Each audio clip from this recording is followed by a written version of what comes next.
Namaskar, I'm Nandita Pandey, astrologer, numerologist, crystal therapist, angel card reader, energy healer, spiritual guide, life coach, and much more.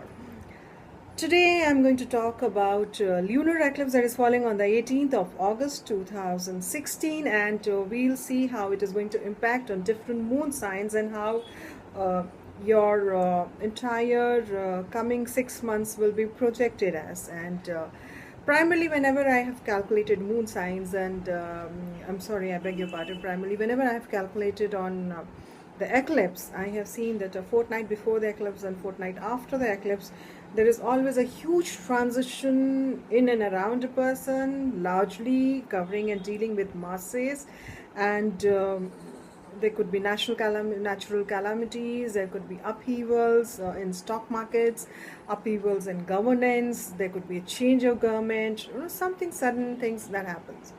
Now, this particular lunar eclipse actually is not really an eclipse because on the celestial part there could be certain changes, but then it is not really impacting uh, the shadows are not really impacting on Mother Earth, and so it is an eclipse and it's not an eclipse also. But here we are going to consider, because even if it is a slight impact, we do deal with it as an eclipse, and it will be more prominent in North America, South America, down to Pacific Ocean, Indian Ocean, and then going down to the Southeast Asian countries. So these are the areas where, if at all there would be any impact, then it would be seen on these areas. Now, with the Sun in Leo and Moon in Aquarius, this is a combination which is a real tough combination to deal with. But whatever events are going to happen now will trigger the events that would almost happen almost a month down the line, when there will be a major eclipse falling on the 16th and 17th of September, and we'll definitely talk about its impact then. But this is like a foundation stone. This is triggering an event that is going to push there. So that's the kind of scene that I see. And when I say your impact on moon signs, and moon signs, what are moon signs and how do you find your moon sign? So what you can do is you look into your birth chart, your horoscope, and see where and which number moon is falling in. If the moon is stationed with number 2, let's say, then you are a Taurian, Aries and Taurus. So Taurus is the number 2 sign, so you are a Taurian. If the moon falls, let's say, with number 6, then you are a Virgo, because Aries, Taurus, Gemini, Cancer, Leo, and then Virgo. So number 6 is Virgo. So that's how your moon signs are calculated. So that's about how you are going to read your moon signs. But on 18th of August in India, the lunar eclipse doesn't really have major impact. But what impacts is the two of the festivals that are falling in, especially Rakshabandhan and Gayatri Jayanti. Rakshabandhan is a festival of which signifies love between brothers and sisters, and it's like the sisters tie protection thread around their brother's wrist and pray for their protection and well-being, and in return brother confesses or gives an affirmation to protect his sister also. So that's kind of bonds. It's a bond of love, and it's a beautiful festival, and we'll talk about that also, and what you can do on the 18th of August for the well-being of your brothers. And simultaneously it is Gayatri Jayanti, because it's a full moon, and whenever there is a full moon around this time, especially the Bhadra full moon, and that's the time when Goddess Gayatri's birth anniversary is celebrated. Now, Goddess Gayatri is also known as Ved Mata.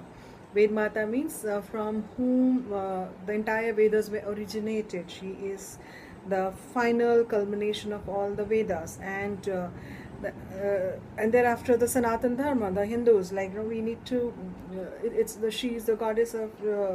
She's the embodiment of all the goddess and gods and goddesses. She is signified as the energy of Trimurti. She's signified as, then she's the embodiment of Goddess Saraswati, Goddess Lakshmi, Goddess Durga, Goddess Kali, Goddess Parvati. So she's an embodiment of all these strengths.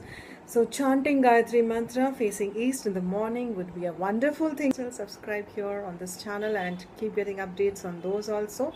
But right now here we were dealing with moon signs and its impact, and because of the lunar eclipse falling on 18th of August 2016. Now, moon controls emotions and your depressions, anxieties, and your dreamlike state also. So, how would this sun sign impact you? So, the first and the foremost thing that impacts is obviously your emotional body. And if I start off with Aries, now Aries is, if you are an Arian, then your moon in your birth chart would be placed with number 1, and that's how it makes you an Aries. Now for Aries, this transition would be good because the moon eclipse is falling, the lunar eclipse is on Aquarius, and Aquarius would shift to the 11th house of Aries. That's house of gains, and it will bring in gains in many, many forms. And especially the home front, and there are possibilities of buying new vehicles or maybe renovating your home, buying wooden furnitures. So things like that are going to come to you. For Taurians, if you have number 2 in your chart horoscope and moon placed on it, then you are a Taurian. And for Taurus or Taurus also, the moon sign is good. There are possible gains coming in for you. Growth happens, and good stages, transitions will take place for you also. And I see there are possible career gains and monetary gains, especially through your speech, and also your PR skills will expand, and your name and fame would also expand in coming 6 months. See, whatever happens, especially when you have an eclipse, and especially a lunar eclipse. So what does an eclipse do? It creates an upheaval around you, around your system. And suppose if you had to take a decision, maybe year down the line, it will trigger it, bring it in front, and suddenly it's right in the front of you, and you don't know how to take an action. So that's the kind of energy that works during an eclipse. It can also mean a lot of transition, a lot of sudden changes.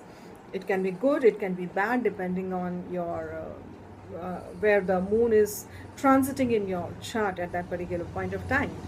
So we have spoken about Aries and Taurus, and for Gemini, how things will be placed. So for Gemini, it's going to be a mediocre change, possibly not very good transition for you.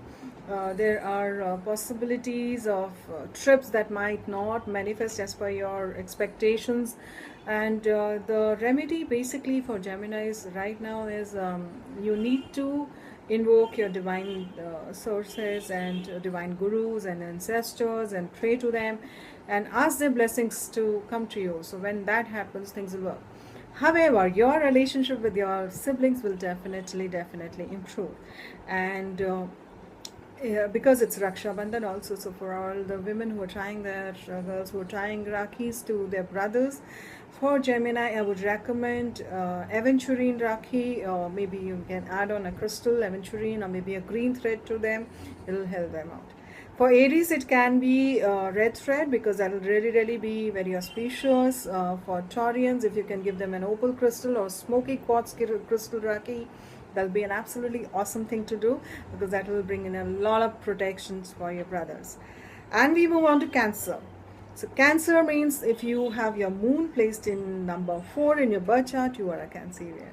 So for Cancerians, as it is, you are very emotional. The moon is placed in your own sign, and however, this particular transition, this particular eclipse doesn't really bring you good benefits, because the moon goes into your 8th house, and in the 8th house, moon would definitely build up a lot of intuitive streaks in you, but simultaneously will also create depressive tendencies. So you're going to be extremely sensitive about issues around you. Even if normal course things are not as bad, you might just trigger it up and think that no, it's not really working for me. So that's the kind of mindset I see. So what as a remedy can you do? So you need to meditate a little every day. It's very important for you to do that, and if you do that, things definitely would start shaping it.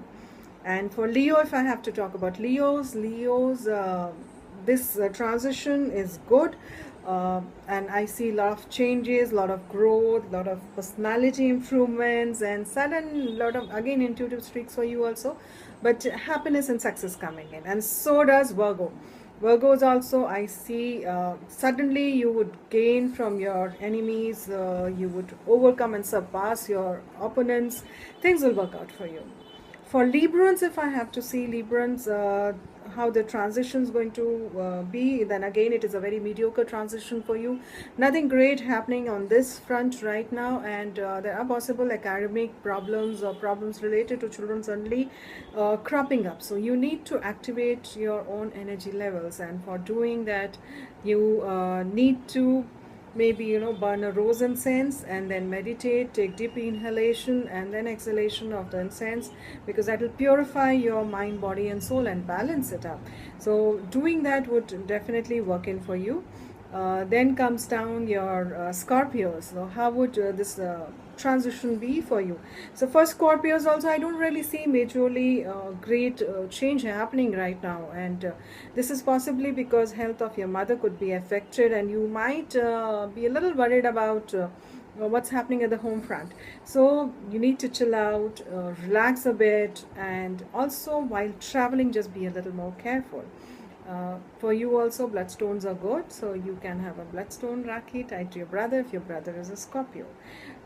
Then I go on to Sagittarian. Sagittarius, this transition is very good. You gain from your opponents, growth is happening, a lot of positive changes are taking place. And if your brother is a Sagittarian, what you can do, what kind of Rakhi can you tie to them? So try citrine Rakhis for Sagittarians. It's an absolutely awesome thing to do. Then Capricorns, how the transition, this lunar eclipse will impact you. So for Capricorns, again, I don't see major developments. So there is going to be some few good things and few bad things happening together. For you also, a lot of intuitive streaks are developing and coming up, and these kind of growth factors happening. But more or less, you need to keep a check on what you're saying, because a lot of times you might be misunderstood by others. And for Aquarians, this is a good transition, a lot of growth happening and changes happening and positive things happening. If you have a Aquarian brother or sister, you can tie aquamarine. That will be really good. And even for Pisceans, aquamarines are really nice. But for Pisceans, the first half is good up till 11 o'clock. But after 11 o'clock, it could be a little troublesome time for you. And as the eclipse moves on to the coming weeks, you might be a little stressed out about how things have shaped up, and there could be a lot of expenses happening, a lot of changes happening. So you need to curtail those areas and cut down on those areas. I think I missed out on Leo, Virgos and Libra on what crystals to wear. So for a Cancer, you can tie a pearl Rakhi. That will really be good, give a lot of strength to the person, or even a plain quartz Rakhi, which would be nice. These days you have a lot of nice beautiful crystals, bracelets that's come up, and you can tie them up. For Leo, it will be good if you can give a citrine bracelet. That will be really nice. And for Virgos, again, on the higher side, emeralds are really good, but aventurine again would be a good stone to wear. And for Librans, opals are beautiful stone to deal with, or zircons are also good stones to deal with. So here I am talking about Rakhis, what kind of Rakhis you can tie to your brothers, and also what impact the lunar eclipse will have on different moon signs. I will also, in subsequent times, we have a month down the line that the major eclipse coming up, and we'll definitely talk about what all do's and don'ts to do in that area, and we'll only focus on that area. So keep watching this space. Do subscribe this channel, Nandita Pandey, in YouTube, and keep getting updates. So long, bye bye, and God bless you. Stay blessed.